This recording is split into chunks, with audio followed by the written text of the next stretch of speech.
Saudara-saudari dan para sahabat nutrisi rohani dan edukasi yang terberkati, salam jumpa. Apakah saudara-saudari adalah umat beriman Kristiani? Mengapa disebut orang-orang Kristiani?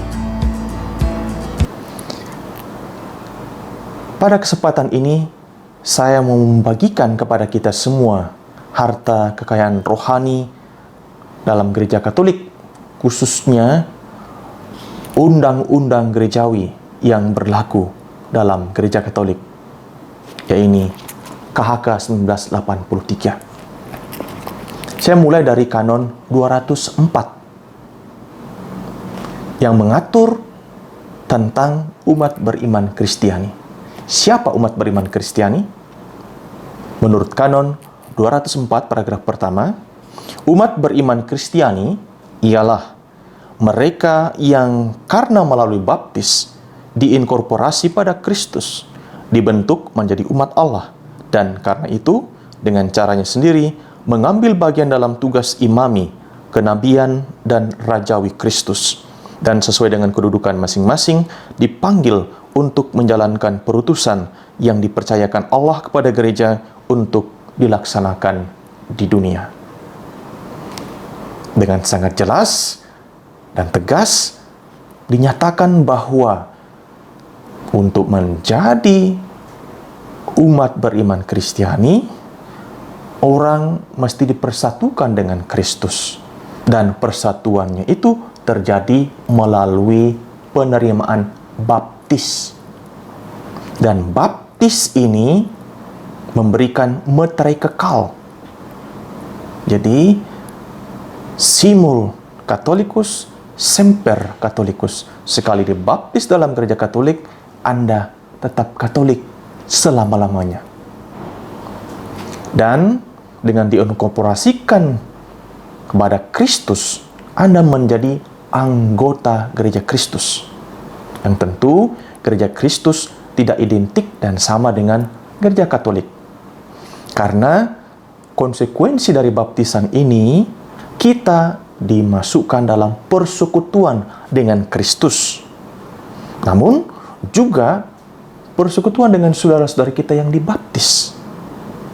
Meskipun tidak semua yang dibaptis yang menerima baptisan, meskipun secara sah, karena kriteria untuk mengalami kesatuan penuh dengan gereja Katolik ada 3, yakni mengakui syahadat iman atau credo.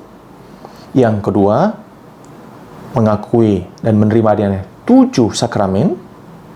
Yang ketiga, mengakui adanya kepemimpinan hierarki dalam gereja. Ini tanda konkret, syarat dasar untuk mengalami persekutuan penuh dengan gereja Katolik. Jadi, dengan baptis, kita mengalami persekutuan dengan Kristus dan juga dengan saudara-saudari kita yang telah menerima baptis. Tetapi tidak semua yang menerima baptis berada dalam persekutuan penuh dengan gereja Katolik. Maka kita mengenal gerakan ekumenis. Kita menjalin dialog, kerjasama, komunikasi, dan seterusnya dengan saudara-saudari kita yang dibaptis. Tapi mereka yang mengakui satu Tuhan dan mengimani Kristus tidak berada dalam persekutuan penuh dengan gereja Katolik. Dan itu tampak pula contohnya dalam peristiwa ketika seorang Katolik mau menikah dengan pasangan atau calon pasangan yang baptis non-Katolik. Pernikahannya menjadi pernikahan beda gereja, yang biasa disebut dengan istilah mixta religio. Jadi perkawinan seperti ini dilarang oleh gereja, tetapi dengan syarat-syarat tertentu diizinkan. Dan suami istri yang hidup dalam perkawinan seperti ini paling merasakan bagaimana suasana ekumenis dalam keluarga mereka. Yang Katolik hidup bersama dengan yang dibaptis non-Katolik, demikian sebaliknya. Itu konsekuensi dari baptisan. itu bersatu penuh dengan gereja Katolik. Mengapa?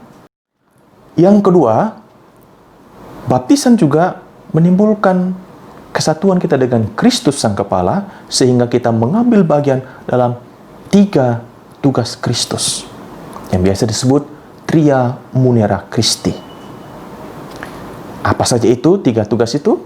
Pertama, tugas untuk menguduskan, atau tugas imami. Dalam KHK 1983 disebut tugas imami, atau munus sanctificari, tugas untuk menguduskan.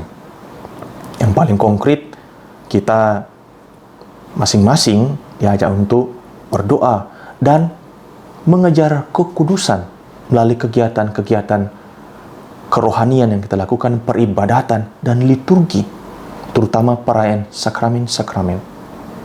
Kita mengambil bagian dalam tugas pengudusan Kristus. Secara khusus, ini pelaksanaannya dipercayakan dan diberikan mandat otoritas wewenang pada orang-orang yang tertabis untuk melayani sakramen-sakramen yang membutuhkan kuasa suci atau potestas sakra. Kemudian kedua, tugas untuk mengajar. Ya, ini tugas kenabian, tugas untuk mewartakan, biasa disebut munus docendi.